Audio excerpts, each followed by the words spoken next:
जय महाराष्ट्र मित्रांनो. बघू शकता आपण सध्या 13 HP च्या क्लच प्लेट बदलत आहोत.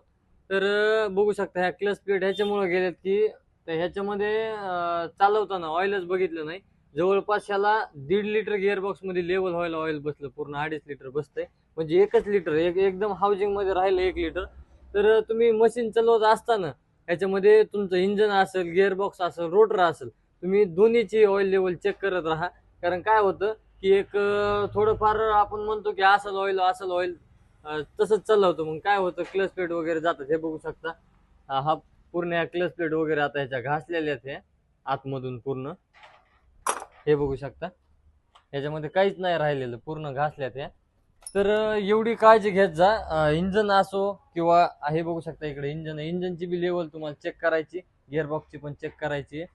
तर अशाच नवनवीन व्हिडिओसाठी माहितीसाठी आपल्या चॅनल नक्की सबस्क्राईब करा.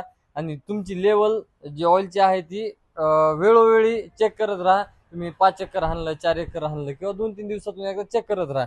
आणि तुमचं जे एअर क्लिनर आहे, एअर क्लिनर बी तुमचं साफ करत राहा. तर धन्यवाद मित्रांनो.